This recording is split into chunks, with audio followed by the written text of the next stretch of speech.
It's the Morgan Evans More or Less Pickleball podcast coming at you in 3, 2, 1, boom.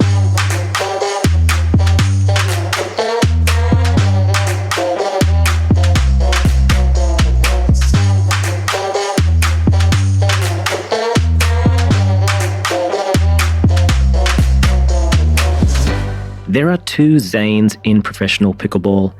My guest today is the one people like.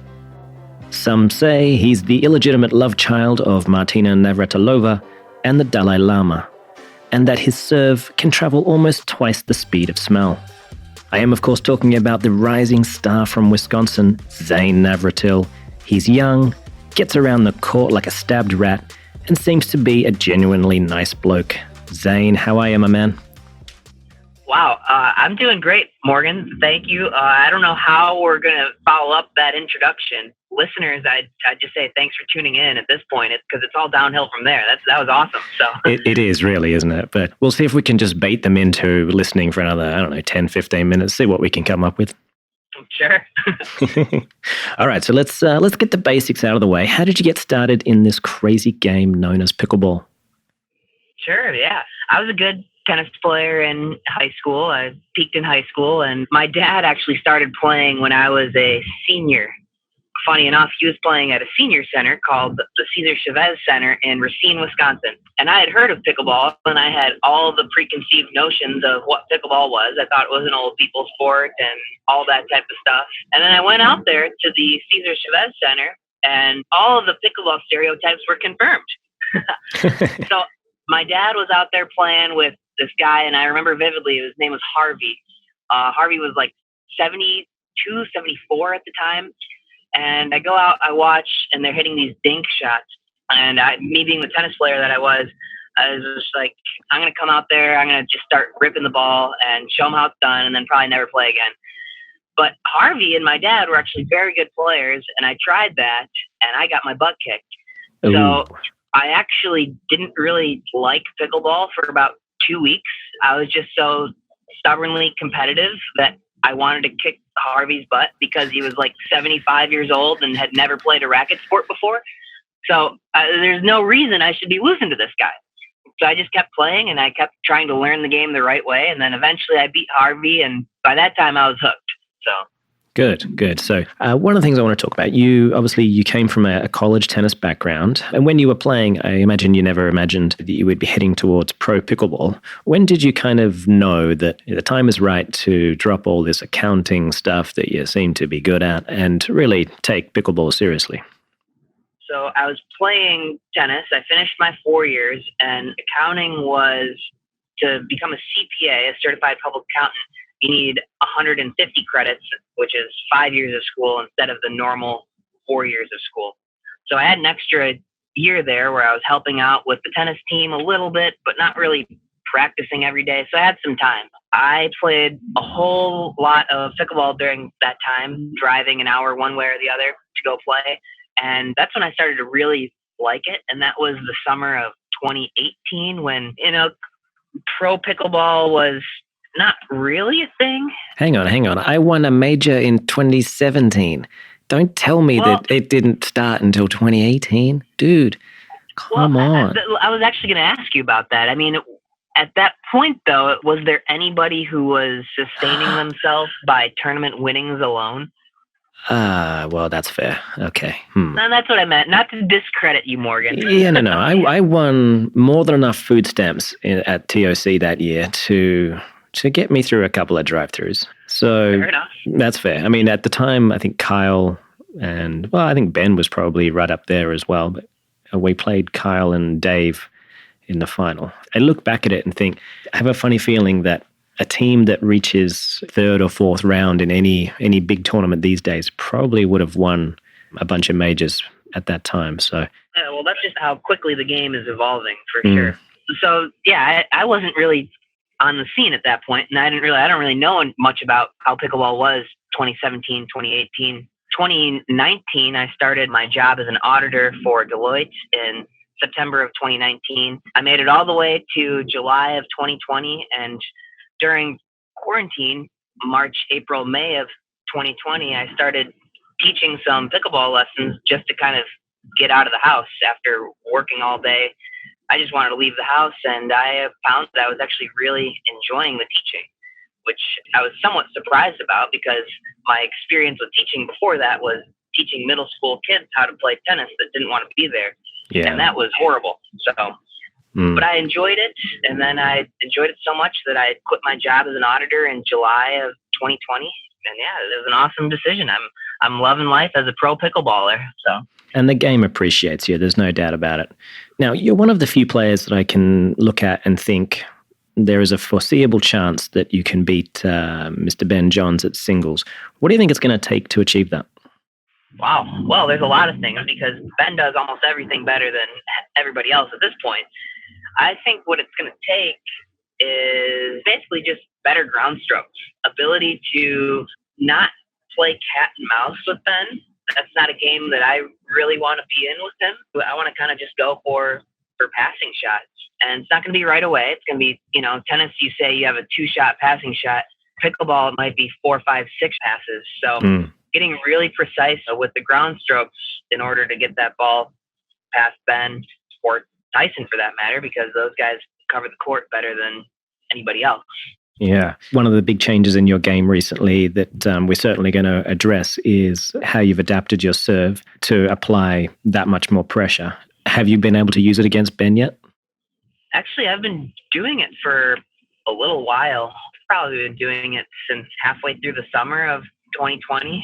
I guess it just was not ever noticed as much as it was in the finals of Punta Gorda, the way that I was serving. And I didn't do it every time before. And something that I've been doing for a little while. It didn't happen overnight. That's interesting because you came to do a level up camp here and we worked together for 3 days. And at that time, we played a little bit of skinny singles and you weren't using the click and dip, the one I use, and you weren't using the Z-Saw, which I still think the Z-Saw has got to be the name. But hey, it's your choice. That's not bad. But I challenge you to dive deeper on that one. All right, I'll keep working on it. So obviously, there are a lot of people out there that kind of still look at the serve as a way to start the point. And they're not really putting any real power in place. They're just starting off the points. You've always been someone who has gone after it and put plenty of energy into the serve, which made you, the perfect candidate to adopt the revolutionary, pun intended, there you go, new kind of spinning serve. Why do you think most people don't go bigger on the serve? I'm not really sure. Fear of missing. Tennis, you have 2 serves. You can kind of rein it in on the second serve if you miss the first. Pickleball is great for me because my serve was horrible in tennis. Oh, really? I broke serve more than I held serve in tennis, and it's not supposed to be that way. Yeah, I had good ground strokes, bad serve. I posted a YouTube video a little while ago of me playing tennis, and I hit just about everything on the throat of the racket. Oh, yeah, I saw that. Yeah, it was awful. And I probably won't play tennis again for another year. That's probably best. I tried it recently as well. It was not pretty. Drop shots were great, but everything else was a nightmare. So, yeah, good call. So I'd say you're one of, if not the fastest player on the tour, built like a young minotaur, mostly legs, with a great sort of power to weight ratio. Is that something you work on, or is it a residual effect from your years of tennis? I've always been, I guess, a scrawny guy. I run around a lot, so I have strong legs, but I'm definitely working on the fitness aspect of things even a little bit more. I mean, I have very good cardio. I can run around for days, but I think it's going to behoove me to get a little bit stronger. So I'm doing some CrossFit type of stuff. Nice. Yeah, that's an area for improvement for me. Good man. And for your average person out there, any kind of advice you could give to improving footwork or speed? There's a lot of people that will look at how you move and think, it's never going to be something that they can achieve. And to a large extent, that's probably true. But movement is a skill like anything else. It can be learned. Any advice? Because you're a teacher now. You should be advising people on movement patterns and whatnot. What can you give to our listeners? Sure, yeah. Well, I would say a lot of it's going to be homework. I like explosiveness sort of exercises. I'm not big on going out running for, an hour. I like to go work out for 20 minutes, do some jump rope, because that's kind of a pretty explosive movement if you think about it.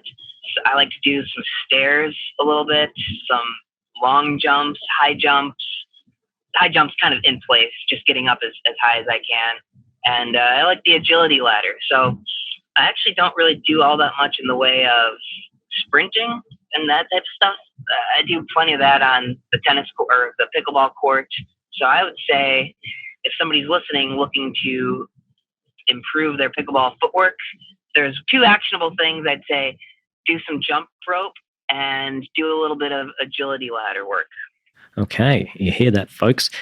Jump rope and agility ladders. Very good. And I think even more so for pickleball than tennis, given that the space is smaller in pickleball, how quickly you can move very small distances is very important. In tennis, obviously, if you're 0 to 3 or 0 to 5 yard speed is incredible, you'll have a very good chance to be a fantastic baseline player. In pickleball, singles, obviously, it's important as well, but how quickly you can move from A to 1 yard away is probably even more important, which means the calf muscles, the Achilles, your feet play a huge role. I find whenever I actually roll out my feet, do you roll using foam rollers or golf balls and tennis balls? No, I don't really roll. I don't roll at all. I do stretch a decent amount. So okay, that's good. So you're pretty flexible.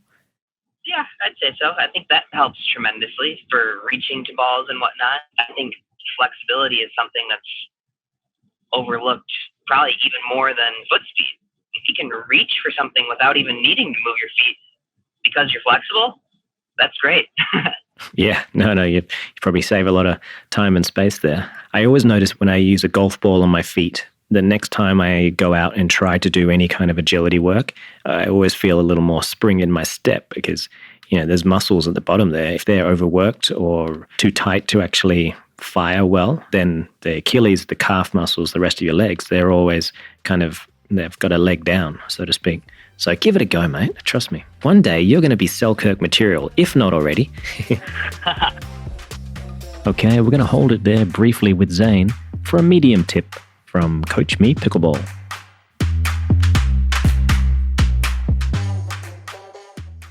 My style of play is generally offensive.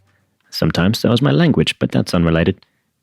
I teach the game most days of the week, and I find that most players don't differentiate their level of offense based on whether or not they're serving or returning. Try to think about your game in the eyes of your opponent. Are they feeling any real pressure from you? If there's a moment to apply pressure, then it should be when you aren't risking the loss of a point, namely on serve. To feel comfortable doing this, you will need to have a reliable return game. After all, if your returns and fourth balls are weak, then you're likely finding yourself on a level playing field far too often with the serving side, and that's the side with a significant disadvantage at the start of the point. My best advice is to work hard on your returns, making them deep and penetrating, but also find the speed that allows you to always get up to the kitchen line. The chip and charge return is a fantastic tool for this. If you've got that down, then it's important to own the rolling volley to use on fourth balls that you have to contact around the net height or just below. This rolling volley will have topspin, which not only provides a timing challenge for your opponent's contact, but it gives you a level of assurance that you can be aggressive and still expect the ball to drop in. To learn more about the rolling volley and the chip and charge return, please head over to coachmepickleball.com for your free trial. Okay, let's head back over to Zane, see what's going on.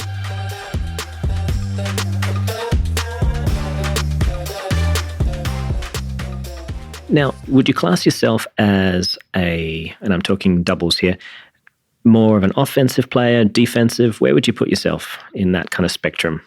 I definitely would say that I like to play more offense. I don't play as much offense as I would like. I'd love to just go hit everything hard, but unfortunately that's not realistic. But I still have a tendency to play pretty offensive, I think. And do you try to kind of vary it based on your partner? Like if you feel like you, compared to your partner, have more of a spectrum that you could play, do you sort of mold yourself to their comfort zone? Or is it just, I'm me, I see that ball, I think I can attack the person in front and go for it regardless? I think that's more how I should play. I think I tailor my game to who I'm playing with a little bit too much. I think you need to play your own game, and you'll find a partner, hopefully, that complements that game. I don't think you should ever, well, maybe that's wrong, but I don't think you're going to be at your best if you're trying to play a game that best suits your partner instead of best suiting yourself. Does that make sense? Okay. Yeah, no, it totally does. I'm sure you're right. Eventually, if you play your own game, you'll kind of gravitate towards a partner that fits into that game as opposed to trying to mold. Yeah, that's interesting. Yeah, good perspective. Yeah. Our listeners are learning a lot today. That's good stuff. Don't sound so surprised. Well, no, honestly, I was pleasantly surprised when you came to teach at Palm Desert Resort and you were kind of put on the spot and asked to explain a particular topic, knowing you're 25. I'm trying to remember what kind of things I was saying at 25. It wasn't great, I'm sure. But I thought you spoke very well and very confidently, which meant that, I think anyone who speaks confidently usually has a fair amount of belief that what they're saying is true. And I'm sure it was true. I zoned out pretty quickly, but. So my theory on that is if you speak confidently enough, people just believe what you say. Even if it's nonsense. I'm just kidding. No, I do actually, teach a decent chunk. Although there is probably some truth to that. So. Oh no, 100%. Thank you. I appreciate that compliment, Morgan. You're very welcome. But I think you're absolutely right. Your level of effectiveness as a coach, I think, directly relates to how well people believe you, which is really a double-edged sword because there are a lot of very good players out there that really just teach how they play and forget that Doris at the tender age of 86 probably is not going to do a whole lot of plyometrics and may not need to learn the Z-saw serve. I still think we should use Z-saw. Well, whatever. But because X amount of players or coaches are very, very good players, people inherently believe what they say, right or wrong. And I think you're one of the few players that you take the teaching part of it seriously enough so that the average person who comes to a clinic trusts that you're not just saying things because they work for you. You're probably saying them because they have some good background in either sound biomechanics or good high percentage strategy. Would that be a fair statement? Well, yeah. I think ideally that should be what any coach does. If you're teaching somebody who's just starting tennis, you can go into what Roger Federer does with his wrist lag or whatever, but if they're just starting to figure out how to hit the ball, that none of that, that goes out the window. You have to, you can tell them where that fits in, but that can't be your first step. So when I teach, I teach different, basically curriculum to 3-0, 3-5, 4-0, 4-5, 5-0, because they're all working on something different and they all have different skill sets. So there's no one way that fits all, that's for sure. Yeah. I know my favorite lessons are the ones where someone comes to me and they actually have a direct request. I'd like to work on this or I'd like to work on that. But it seems like for me, I don't know, at least 60% come and they have no idea what they need to work on. And I have to spend 15 minutes or so testing them. And often I just play skinny singles against them to see where they're strong and where they're weak. And then, the rest of the lesson is geared towards what I perceive as their major weaknesses. Now, as we're on this topic, and we'll start wrapping things up here, you've been teaching for a while now. Have you got any camps or clinics coming up? How can our esteemed listeners find you if they need to get a hold of you and learn from the great Zane Navratil? Well, definitely the best way to just kind of figure out where on earth I'm going to be is through Facebook or Instagram for the most part. And I'm on there as Zane Navratil Pickleball. I'm pretty active posting what I'm doing. And I do try to have a lot of fun with my social media page. I'd say it's at least 40% dedicated to my dog, Murray. So if that's the type of content that you're looking for, Zane Navratil Pickleball, I'd say is the place to find it for sure. So that's also where I do post pickleball related things as well. So good stuff, mate. Well, I appreciate your time. Look forward to catching up soon. Any parting words of wisdom? And don't feel like you have to. That's really putting you on the spot. Wow, yeah, I was not prepared for that. I can't say I have anything that's to live up to that intro. Is just we might as well just end it. I think it was my favorite intro ever. So you're welcome. That's awesome. I'm glad to be a part of it. Good stuff. Well, thanks again, mate. We'll catch up soon. Be good to your parents, say hi to Murray, and wear sunblock. You got it. Morgan, thanks for having me on. I appreciate it. I enjoyed this. Pleasure, mate. We'll do it again soon. Take care. Sounds like a plan. Bye. Well, I hope you've enjoyed our time together, people. As always, this podcast is powered by Selkirk Sport. I'm Morgan Evans, and this has been More or Less Pickleball. You get a dodgy old Honda Civic, and that will get you from A to splat quicker than anything.